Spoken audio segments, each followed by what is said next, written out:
Welcome to The Journey. My name is Kevin Polky, and I am the host of The Journey. And today we have a special guest with us.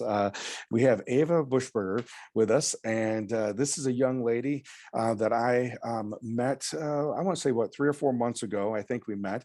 And then it was really with her passion and her encouragement to bring mental health awareness to her high school in Whitnell High School in the Milwaukee area. I ended up having an opportunity to speak up there. And so I remember when you first reached out to me, Ava. I've had different people reach out to me at different times, students as well as adults reach out to me with an idea. But so many times there is a lack of follow through. They'll come up with an idea, but there's not a whole lot of action steps that happen afterwards. And that was not the case with you. So thank you very much, Ava. So before we jump into anything, why don't you just kind of give us a little bit about who you are, and let's just start with what does Ava do when she has an opportunity to have fun? What do you do to have fun? Oh boy, this question always is like you never know what to like say to this question when people ask you. But Sure. I am an athlete. I play softball that pretty much consumes much of my time that I am either not in school or not working at all. That's pretty much a lot. I love hanging out with people, being around people, kind of just doing stuff like I don't know the classic girls like go shopping or like go out to dinner, something like that. I like just being outside and not kind of crammed in a space all day. I love being out and about, kind of just yeah. So Okay. what Perfect. about you? Gotcha. So being an athlete, so does athletics run in your family, or are you the only athlete, or are you an athletic family? We're pretty much an athletic family. My mom's side, my grandpa was a big basketball player, loved it, absolutely just loved the sport. My mom was a volleyball player. My dad played like football, baseball, all of that. None of them played in college, but I am the first in my family who hopes to play a college sport. So hopefully that will happen. But yeah, I just come from a athletic based family, so it's just something I love to do and I enjoy. Gotcha. Gotcha. Now, do you have siblings, Ava? I have an older brother. Okay. He is And in college. okay, did Yes. he play sports too? He played football and baseball. He also ran track. So he was Yeah. also an athlete. Gotcha. Okay. So how what was it about softball? How did you get introduced to softball? What is it about softball versus all the other sports that you probably have played or could play? Yeah, well, the funny thing is I was a dancer. That was like my first ever like sport type athletic thing that I used to do. I don't know. My mom always jokes about it because no one was a dancer in my family. Like nobody danced, nobody did any of that stuff. And somehow I just like fell in love with it. And I was like, oh my gosh, like this is so fun. And then I remember it was, I would say when I was in second grade, so it was a little bit ago, that I just kind of wanted to try it. And someone I think told me about it. And I was like, maybe I'll just give it a shot. And I just loved it, like fell in love with it. And I was like, you know what? I had to choose between dance and softball because I obviously couldn't do two things at once. And I was like, you know what? Softball, like, I loved it. I loved like being outside, just all the factors that go into it was just like, if something clicked, then I was like, this is my sport. And then my mom actually played softball for a year, which is funny, but she hated it. Like she just hated everything about it. She hated like the cold during high school season and like the rain and all of that. And I just was like, you know what? I love it. Like I've tried, like I played basketball in middle school, all of that. I ran track in middle school and it's just softball was something that just stuck with me. And I was like, this is my sport. This is like what I love to do. Gotcha. So you, as a general, well, let me first ask about dance. When you were dancing, what type of dance did you do, and tell us a little bit about that, and then It was pretty much everything. I danced for Anita's in Muskego. So all of our performance, like we performed for Zuela Cart, Festa Italiana, the Paps Theater was where like our Nutcracker stuff was. It was pretty much just the classic like tap, ballet, jazz, contemporary, kind of that stuff. I wasn't at like the competing type level where I would never like go to dance competitions or anything. It was just more of like for the company.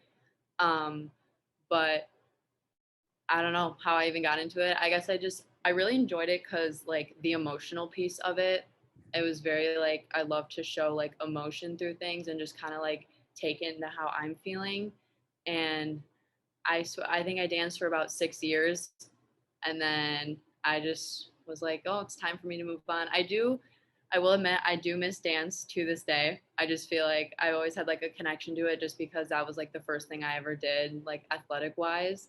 But, I definitely think it was a very good first step for me to go into softball and stuff. Sure, sure. So now you're just finished up your junior year in high school, and so what things do you do now? And you said something about dance allowing you to be able to express emotion, and through the expressive arts, and Yeah. dance is one of those. And so, what do you do now to express that part of your creativity and your imagination? What do you utilize now? I really like one thing that stands out a lot is softball is a very one-on-one sport, so it's all on you. It's kind of like what you're doing when you're up to bat, looking at the pitcher, like everything in your mind. It's just you. It's not like, oh, if someone messes up, like you see, like dances, everybody is together and like everyone is doing the same thing. And I just like how softball is just, it's a very big mind game, huge mind game. And I used to struggle with that a lot when I was younger, where I would put too much pressure on myself. I get very, very upset with myself when I would make a mistake and I would mess up or not do something correctly or like something I know that I'm capable of doing and I didn't do in that moment. Um, but I just love feeling like it's just me. And, like when the ball comes to me, like this is my play, this is all like on me. And just like being with a group of girls that I'm with every summer, just the bonds and the connections and just like the teamwork is just something that's like so good for me. And I love it. And I love my girls and I love my team. And it's amazing. Well, and so I've never played baseball, but when I was a strength coach, I was would work with some of the baseball and softball players. And the school that I coached at, and I also happened to go to school there, they were known for having a really strong, even more so strong softball program than even their baseball program. And what you just said about the idea that um, like specifically like batting, if you are trying too hard, it's like trying too hard to make a free throw, right? It's not going to happen. So maybe talk a little bit about that part of the mental aspect, because you practice hitting so Yes. many times, and Yes. and how does the mental part play into either being in the flow or staying in a slump? Yes. I have personally been through a slump many times in my softball career, and slumps just, to me, being in a slump just defeats my whole mentality when I'm up to bat. Like all confidence is low. It's just when I experience being in a slump, it's just you expect to not hit when you're up to bat because you're just so far out, and it's just like, well, I haven't hit so long, like I'm not going to hit. And it's just the confidence that goes down kind of just ruins your at bat. And it's like, you kind of think like, okay, what's the point? Like, why am I even up at bat? Like, why am I hitting right now if I'm not going to get on base? And I think being up to bat is probably one of the toughest things because it is just you and the pitcher, and the pitcher's trying to strike you out. You're trying to get on base. Like it's a lot of things going on. And what you said about trying too hard, when everyone says coaches, when you try too hard, like it's not going to go anywhere. You just got to let it happen. That is the most real thing I have ever heard. And I've experienced it so many times when people say you never try to swing for the fences because it's not going to get there. And most of the time it doesn't because you're so focused on putting everything into that swing and like trying so hard that you just like forget the basics and like just the fundamentals that go into it. And your mind just kind of goes off. You're like, oh, like what just happened? Like you're not focused on what's supposed to be focused on right now and your fundamentals and when you're up to bat and when you're seeing that pitch go and when you're saying to yourself, do I go? Do I wait? Like all of that. And it's so huge when you're up to bat, and it's definitely something that I will admit I've struggled with many, many times.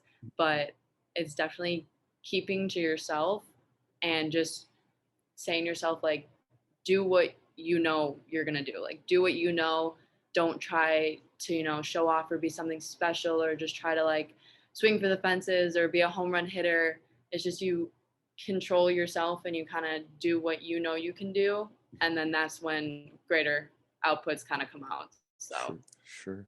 So, so this is, I started realizing that. So my used to be a football player, wrestler, ran track as well, and then I got into bodybuilding, and that was ended up being my, that continued beyond high school, and I had to make that choice. Similar to what you said, I couldn't do bodybuilding. I didn't think I could do bodybuilding and play football in college. I didn't think I could do both at the same yeah, time because of of the intensity of playing college sports. sure. And I thought bodybuilding was I was gonna be able to go farther bodybuilding than I thought I could go in football. And so it probably wasn't until maybe the last 5 years, which is really a long time ago, that I stopped bodybuilding for me to realize this. But Yeah. that as important as sports are and how valuable the sports were for me, growing up and then later coaching, I don't think I realized until probably the last 5 years is that sports are just really a metaphor for life, Yes. and that it I put similar to yourself. I put so much pressure on the performance or the outcome of something, and didn't realize that the real lessons for me was what I was learning about myself going through going through a, as you put it, a hitting streak or going through a slump. the, what I learned about those things was more important than actually, Yeah. whatever the outcome was, right? So if you think about different things that you've had struggled with in life, and then you talked about that slump that you talked about with hitting, or just hitting in general, maybe not even a slump. How does that parallel for you regarding, how does that same advice that your coaches are telling you about, stay with the basics, don't be stay grounded, stay with the basics, how does that apply to Ava's non-athletic life? Definitely I struggle with like anxiety pretty bad. I've struggled with it for a while. And when, I have like an anxiety flare up or something happens or something like an inconvenience that goes on in my life and I start getting like worried and kind of panicked and my body temperature rises and I just start like freaking out. My head is just like everywhere. I have to like remember in general just to keep myself grounded because when I like let that feeling take over me and kind of go in control, that's when I just kind of like lose it. And that's when I just like can't, I just flare myself up even more. I can't, get back to like a normal place. And I just have to like keep myself in check and just be like, you know what, like it's okay. You're going to be fine. Like this isn't the end of the world. Like nothing's going to happen. And I feel like I use that so much just in like everyday things, like even like taking a test in school or just, like waking up on the wrong side of the bed and thinking this day is going to be like the worst day ever or just something so small. But I have to remember, like, it's not the end of the world. It's not going to change anything. Like, this is happening because this is happening. So take that and change it and to make it something better instead of like freaking yourself out or like ruining your entire day or just putting yourself in a bad mood. So I feel like, yeah. Gotcha. So in an average, when you're playing softball right now, how many at bats do you have in an average game? Probably about 3, I would Three. say. Okay. Yeah. So tell us a little bit about what you do. And obviously, I'm not just talking about softball, I'm also talking about life. Yes. So let's say you're in a game and you know that you're most likely going to have 3 to 4 at bats in a normal game, but three, most likely three, just because the nature of the game. The Yeah. first time you're at bat, you strike out or you ground out. Mhm. What does Ava do? So, because you now have the opportunity for this to get into your head, Yes. what do you do so that it doesn't get into your head. And this may also be about waking up on the wrong side of the bed too. Yes, I definitely have been in that mindset where I've struck out or grounded out my first at bat, and I just was like, why is this happening? Or I just let it ruin my entire rest of the game. And that's like the worst thing that you could possibly do as an athlete in the middle of the game or the beginning of the game. And I take it with life too, that it's like you have your three at bats, but you focus on your first one and you ground out, you strike out, whatever the case may be. Well, you have your second one now. It's like the first one's over. Everybody else forgot about it. Nobody, it's not like anyone is freaking out about it. Anyone's mad at you about it. And first one's done. So you move on to the second one. And my parents tell me this all the time because I am such like, I stick on it and I just like, what did I do wrong? Or like, what did I do? Why didn't I get this? And they're like, you know what? The first one's over with. It's like, you can't go back and change it. And I take that in life so like deeply that it's like when something happens, it's like, you can't go back and change it. It happened. It was like, there was a reason that it happened. There's no way that you can go back and try to make something different. So you have to just move on and you can't dwell on it. Otherwise, it's just going to eat you up inside and it's just going to like ruin your whole mood and you're just going to keep thinking about that one thing instead of just staying in the present moment and just trying to make that present moment better than the inconvenience you might have had before. So I definitely relate to that softball wise and life wise because there's a lot that goes into that with your mind. And So and I have so many times in my life have done what you said your tendency is. And I think there's so many people that will do that, right? And yeah, and somehow, what I did, 2 hours ago, when it doesn't go well, I project that that's going to be a predictor of what's going to happen, what's going to happen next. For some reason, I don't have the same level of confidence that when I've done something well, that that's going to be somehow the forecast of what's going to happen in the future. yeah, for sure. So I don't equally weight it. I somehow weight the setback much higher than if it ends up being like a success, or Sure, yeah. and I think that when that was pointed out to me, going, well, Kevin, at least be fair.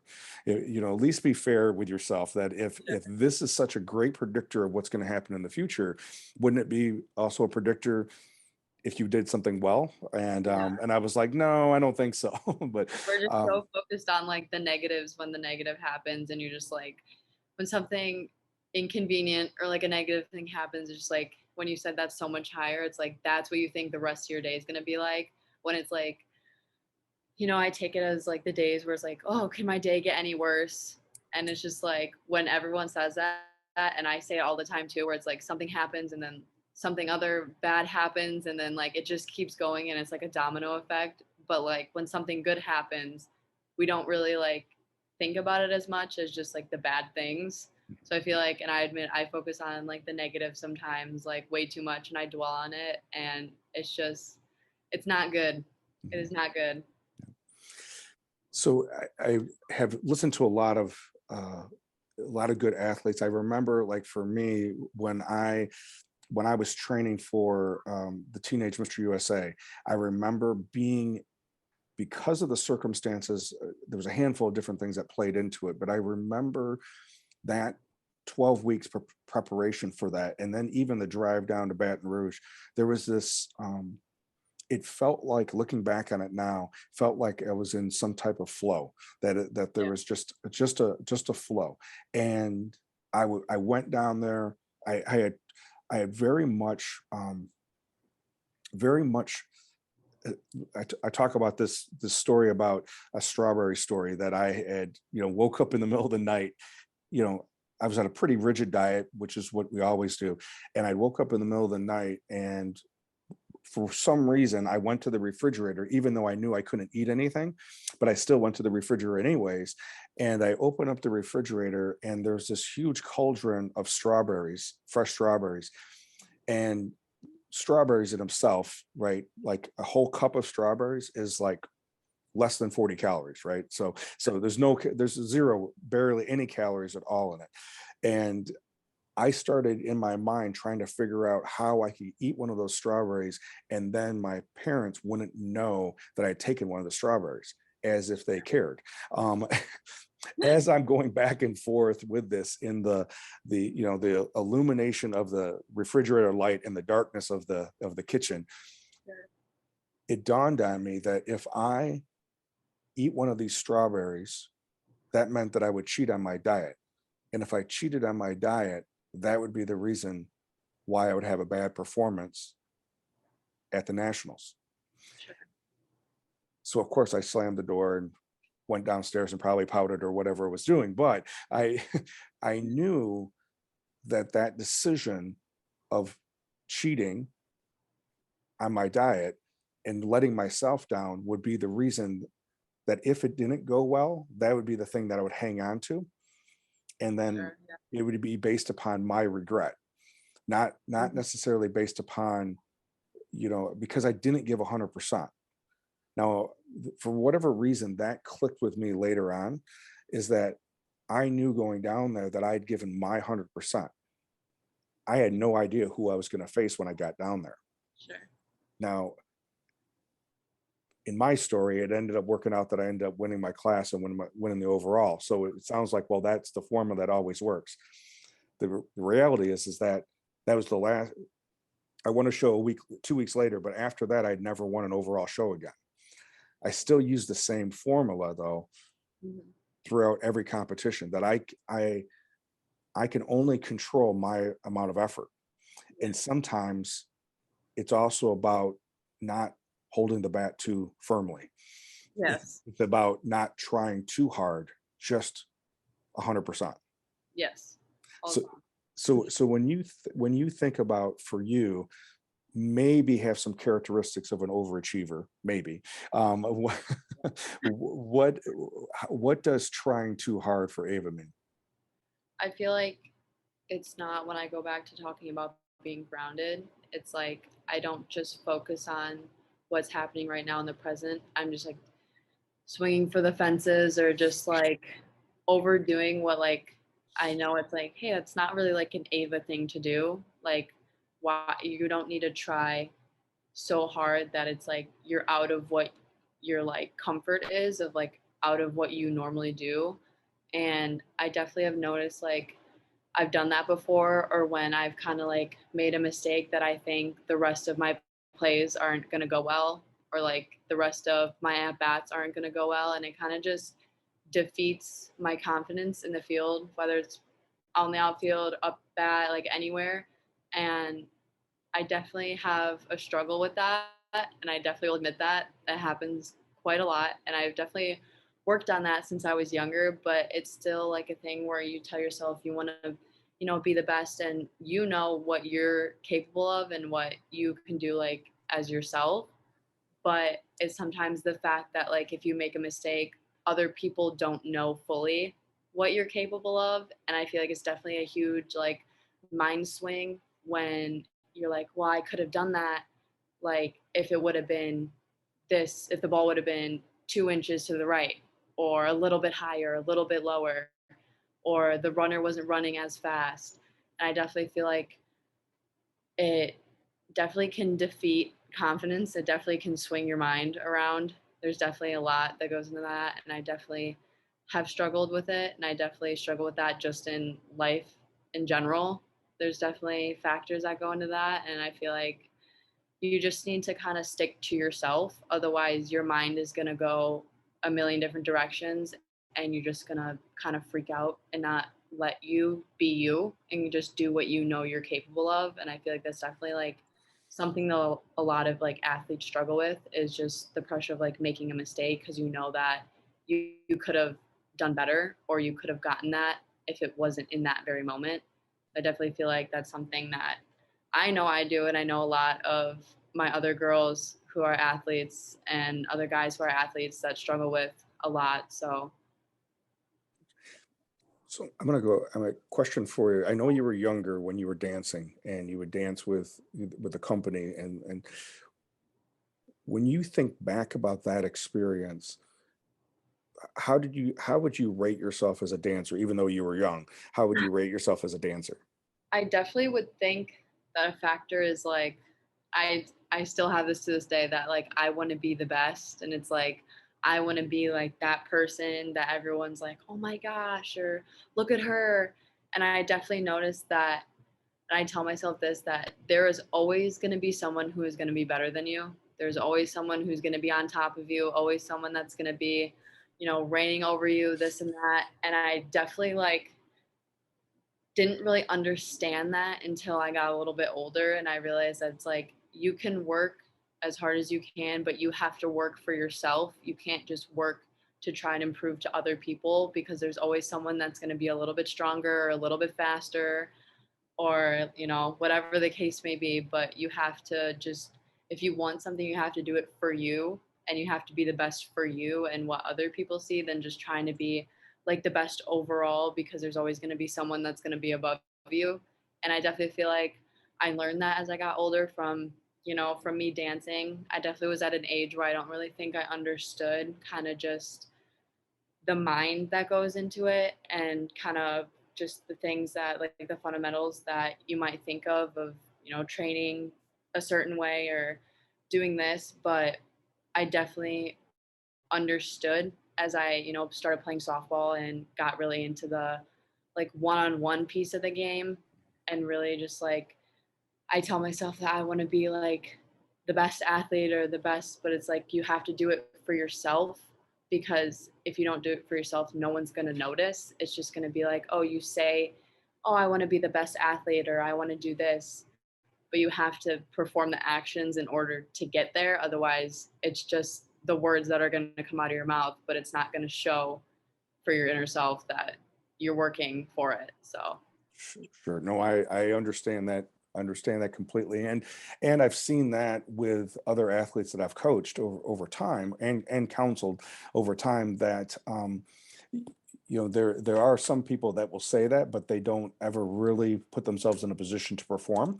So right. they're just all talkers, and then other individuals that will put that out there, and then the pressure they put on themselves is really that the success actually ends up being almost like a negative, like the expectation of them now being at that next level. Now it's you're going to be your year to shine, now it's going to be this is the season, and then that pressure gets too much in their head, and that's the anxiety that ends up being the culprit. Sure. For So, sure. let me kind of drop back into the what I started with. You had reached out to me um, in late winter and wanted me to come to Whitnall School because you were concerned that there wasn't enough conversations, there wasn't enough overall conversations about mental health. So, kind of bring me back to what drove you at that time and really motivated you to do that. What were some of the concerns that you had? Yeah.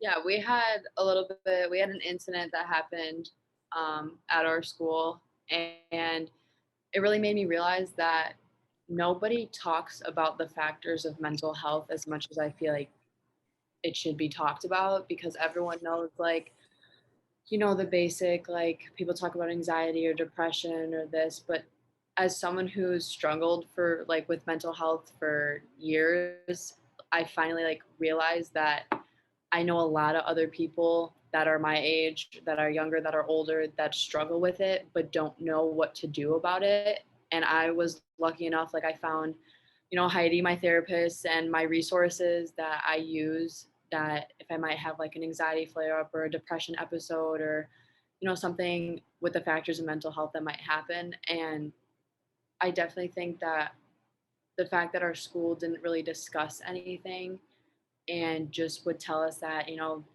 the counselor's doors are always open. And I feel like that's such like a cliche saying that I feel like it's said everywhere.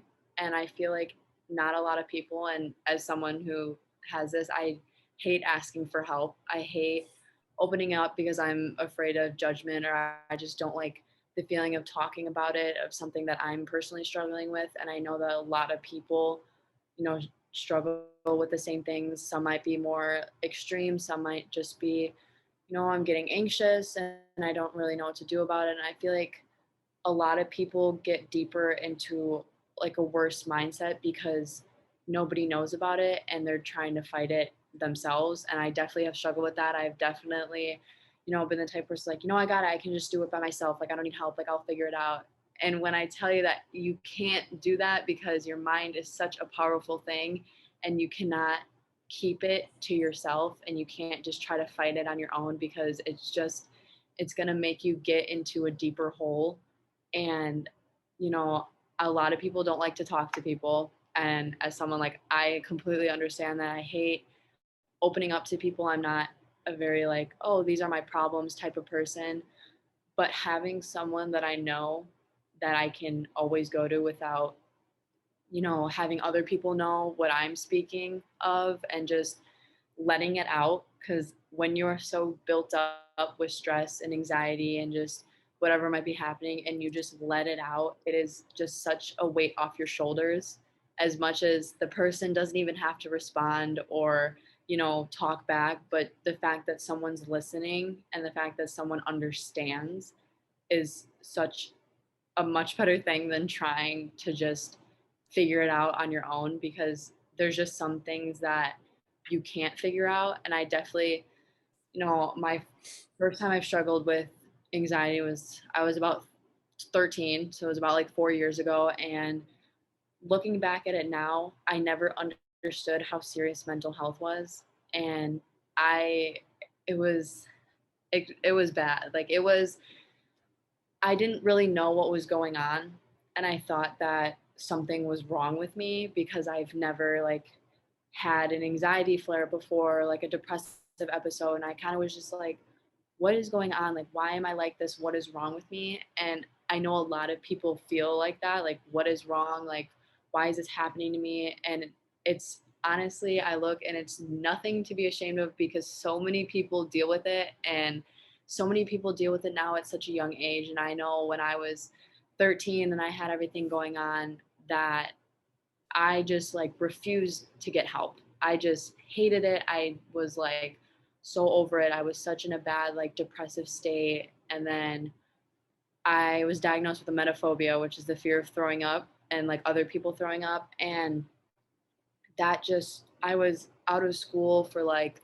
at least a month. I like refused to go to softball. I was just in such like a bad mental place that like I wouldn't get up out of bed for days. And like, as like weird as that sounds, but like when you're in that moment, like it's just something that clicks with your body, that it's just like I have no energy to get up and I have no like purpose to get up, or I don't feel like I need to do anything, or just zero motivation. And I definitely have dealt with that. I still deal with that, but I definitely found my ways to get that under control.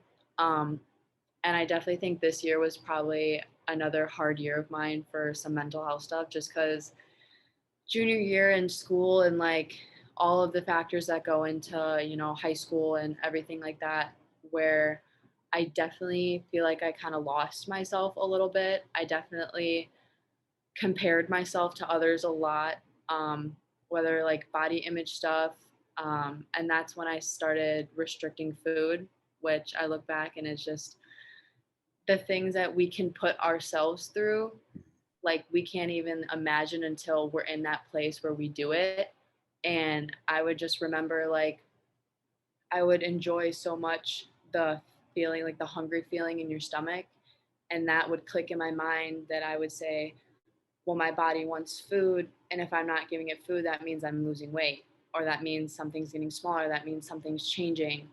And I ended up losing the feeling of hunger. So my body was so used to just not eating that I used all of the extra like storage of food in my body. And that's when I started passing out, and like my heart rate would stay low and I would always be tired. I would have headaches, I would be fatigued. I couldn't go to softball. And that's when I like realized that it's like this is something that's so serious that other people might be struggling with but don't know what to do, or like doesn't know what's going on. And obviously, like, I've been blessed to be able to talk to someone that is helping me through things, and I have like my resources and my people that I am comfortable talking about and stuff. But I just feel like it's so under talked about that I definitely feel like if more people knew that about stuff that like is going on or feelings that not just you feel, Mhm. that so many other people have those exact same feelings. I just feel like it would help so much better because I hate seeing people internally struggle and you can tell from the outside that something's not okay, but they're too scared to talk about it. And then like it just gets worse and worse and worse. And it's like, I want to help you. And it's like from a person who understands not wanting to speak and not wanting to go get help or not wanting to talk to someone, it might be a therapist or someone like that, that you want to go to friends, like you want to have a trusted friend that you go to when you might have a depressive episode that's happening or you're having an anxiety attack. And I feel like a lot of people need to understand that there are so many others that know what it's like and that would just be willing to sit down and, if even if you send a message like, "Hey, I'm having a flare up right now," or "I don't know what's happening," and you kind of just have that person that you just text and, like they just relax and you calm down. Like what I always used to do, I always used to go to the bathroom and put cold water on my neck and on my face because I would get really hot and anxious. And I would just tell myself, like, I'm going to be okay. Like, nothing's wrong. I'm just having a flare up. It's okay. And like, it's okay that you feel that type of way. Mhm. And I always used to tell myself that because I always thought like, what is wrong with me? Or like, Mhm. it's not okay that I'm like this or what is happening. And I learned so much that it is okay to feel that way, Mhm. or it is okay to have a depressive episode where you can't get out of bed for a week, or you don't have the motivation to get up and clean your room. Or I feel like a lot of people are scared of the judgment that it's like, oh my gosh, what if people think like this and that? And it's like, there's so many people that are going through that you're not the only person that's trying to fight this on your own. So Yeah, absolutely. I definitely feel. So you went and approached your principal. Obviously, you were passionate about you had, and it wasn't like it was something that just happened when you were in middle school. It was happening in your junior year, and then all those the double-edged sword about having goals and expectations of ourselves is that we also then have a tendency to put the pressure on ourselves to achieve those things. When you went and talk to the principal, um, y- however that conversation went, I got an email back from him, and he ended up setting up. Ended up getting the funding for it, and ended up having me come in and speak to the entire high school student body. And I think we had two different presentations to do that, and that was, as he said, kicking off the month of May, which was Mental Health Awareness Month. Um, how do you tell me a little bit about how you thought that went? Not necessarily about my talk, but how do you think that initiative went? How do you think it was received? Did it achieve what you wanted it to achieve, or at least start it? I definitely think it was something that I was nervous about just because I was scared that I wasn't really going to be heard about it, or they were kind of just going to, brush it off or not really take that stand of making it happen. And I was really passionate about it. And I was like, I will do anything I can. Like, I want this to happen.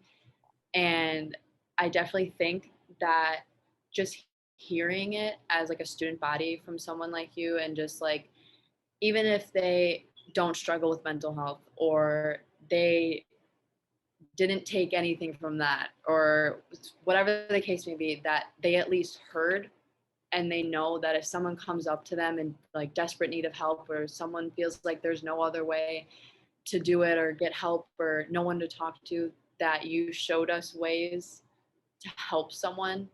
And I definitely feel like the school needed it because there's just so much happening nowadays in this generation. And just, I've definitely seen a lot more of the mental health aspect come out in people my age and, you know, my like my whole school. I definitely know people who struggle with mental health in my school, and I definitely think that a lot of people don't know who struggles with it because people just fake it. The saying like fake it till you make it. And as someone who hides emotions a lot, I never really was comfortable showing emotion. And so like no one knew what was like wrong if I looked upset. And I remember I would just sit in my bed and I would just beg that someone would realize that something's wrong without me having to say it. And I know that so many people sit and just fight it in their mind by themselves, and people don't know because, fake smiles, people cover it up. They can, wipe their tears in the bathroom and go to class like nothing even happened. I definitely feel like the talk that you like shared our student body, it definitely was information that people my age and high schoolers needed to hear, because so many people are in a place where it's like, well, I don't know what to do, or I don't know how to help this person. I've never dealt with this before. I don't know what this is. And I definitely think that I was so happy when I saw the news information from our school that you were coming to talk to us. And I hadn't heard from like our principal about it. He hasn't really said anything. So I thought that it wasn't going to happen. And I thought that he kind of just brushed it off. And I was kind of upset. And then I saw it and I was like, this happened. Like, I helped do this because I want people to hear it, because there's so much that's going on. And I definitely was happy that it went through, because it was just, as a student body, having us all together just talking about it was definitely something that we needed as a school. So I definitely think that helped a lot of people, for sure. Well, and again, a lot of it had to do with your persistence and your passion about it, and then just having the courage to go and, you know, not only go and talk to them, but giving them permission to push forward and being able to share your piece of the story. Obviously was a big part of that. The day that I was there, you said something to me, and obviously being an athlete and having aspirations to play at the next level, and being able, the fact that there has been a over the last few years, there has been NCAA athletes that have died as a result of suicide. And you said something to me that I don't know if I fully had picked up on, even though I had gone to colleges and helped with postvention after someone. Rock Valley College was one of the is in the Rockford community, and they, I think just last weekend or 2 weekends ago, they had won their 10th JV national championship. In a row, and so obviously strong, huge program. And a few years ago, they had one of their top softball players or captain die from suicide, she had gone on to school in Iowa, and it was during that year after she had been away is when she had died. You said something to me, before I went up and spoke, is that you said, what I remember you saying was that it seems like every time when an athlete dies, all we ever hear about that person that died is their athletic performance. We never hear about them as a person. Uh, Tell us a little bit about why did that ring so true for you and stand out to you? I definitely, when I heard about the last athlete who died by suicide, I just was kind of looking back how they were talking about how there was just like so many athletes that this has happened to, and athletes that had to step away because it just became too much, that all we ever hear about when we hear the news that something like that happened is they're just defined by their athleticism and their sport, and never as just a person.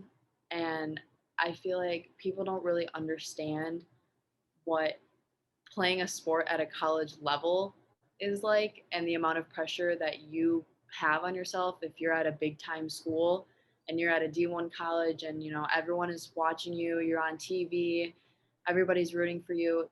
The amount of mental pressure that goes onto you, because everyone wants you to do the right thing. Everybody is, you know, wanting you to get that ball or make that play or not make any mistakes. And I feel like so many of the times that when you hear about an athlete dying by suicide, it's only shown about their performance rankings or their all school awards or their, player of the year, player of the week. And I feel like, and all their like athlete pictures. And I feel like a lot of people forget that those are still people. And just because they're at a level of athleticism that might be D1, D2, D3, whatever it may be, that they still have the feelings that people who don't play sports do. And I definitely think that a lot of the time pressure becomes too much for them because people don't treat them as just a human being. They treat them as they have to do this every single day. They have to do the right thing. They can't make a mistake.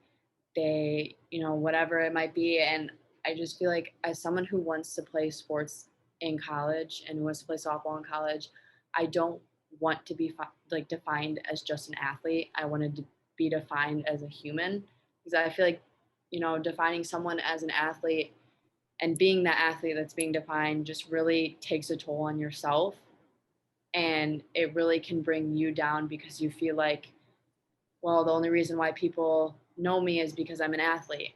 The only reason why people are watching me is because I'm an athlete or I was player of the week. And I feel like when you hear about athletes who die by suicide, and all of them are big time athletes, all of them are D1, D2, like football players, softball players, soccer players, you never really hear about the small schools that have death by suicide. You never really hear about those athletes that went through the exact same thing as those D1 athletes, but it's never on the news, it's never in reports, it's never online. You never hear about it because people only care about the D1 athletes and the big time college players. And I feel like that's just so, it just like hurts me as someone that wants to play a college sport, that doesn't want to just have people know me because I might be good at something, or have people think of me as a different way or think my mind is different because I'm a college athlete, no matter if I'm at a D1 school or at a private school or wherever I am, in state, out of state. I definitely think that so many of the times that college athletes aren't treated like people, and they're just treated like athletes that need to do the best thing every time. And the amount of pressure of being a student athlete in general is hard enough on them, because just managing a college sport and your education, and then people not understanding you and not feeling what it's like to be in that place and then saying things about it, definitely can take a toll on those college athletes. And I just think it's something that's rarely talked about and rarely seen. And when I heard about the last one, I just was thinking that like there needs to be something for these athletes that needs to be done to make them feel like they're, this is their place. Like they're not treated any differently. They're not defined any differently than, someone at their exact same college who's not an athlete, Mhm. because those two people, athlete or not, have the same feelings and can go through the exact same thing. So I just feel like that was something that just really caught my eye when I saw it. So Yeah. yeah. Well, and I, again, having being a former athlete, and I remember when bodybuilding was done. I mean, when I was no longer competing, and obviously I could continue working out and I could continue training and all that, but I knew that I was done competing, and my entire life up to that point, my identity had been wrapped up into either football or wrestling, or at that point it had been bodybuilding. And I remember when that ended, there was a death, not a physical death, but a metaphorical death of that, who Kevin was and how Kevin had identified himself as, and then that was reinforced because that's how I thought people knew me, was through those achievements, or that what I did. And I remember going through a time period searching for di- discovering who I was going to be as I recreated myself. And that, and I didn't know it at the time, but that ended up leading me to be a therapist and be a counselor. And then there was a point when there had to be a death of that, because I'd wrapped up my identity so much. I didn't accidentally, I guess, label my first company with my initials, KP Counseling, and I had done the same thing. I'd wrapped my identity up in that, and as I transitioned and recreated myself into, then, later it was, more now as a speaker and as a business leader and a clinical leader. That's what I do today. The same formula that I used to be a national champion in bodybuilding was the same formula that I used as a counselor, the same formula I used in business. So I think, with what you said, Ava, I think it's so important. And I know that it's not easy to remember this, at this time period in your life. But I got to know Ava, and you happen to play softball. Yes. It's one thing that you do. It's not who you are. Exactly. And looking at your prom pictures with your boyfriend, and listening to you talk about the stories of other things that you do is as much of who you are as softball. Because everybody at some point, their sports career is going to end. Even Tom Brady at some point will retire. Exactly. Maybe, I guess. But but at some point there's going to be that end, and who you're going to be afterwards is this person that you're developing now. So I'm grateful that you reached out to me that Wednesday or whatever day that was by email, and I appreciate getting to know you as a person, and listening to you and your insights and your observations, not only of yourself but of your sport and the athletes, but most importantly, your friends and the student body. So thank you very much for everything that you're doing, first for yourself, and then for the other ones that happen to listen. So Ava, if there's anything that you want to leave the listeners with, what would you want to leave them with? I definitely would want to leave them with that you're not the only one who has those feelings. I definitely think that's such an underrated saying, that there's so many more people that deal with the exact same things you do than you have any idea in the world. And I definitely want people to know that you are not alone, and there is so much more in life for people to accomplish, and to not let your mind just kind of eat you up inside and control you, that you're the person who controls your mind. And I definitely want people to know that they're not the only people who feel like that, because I have experienced it and I know what it's like.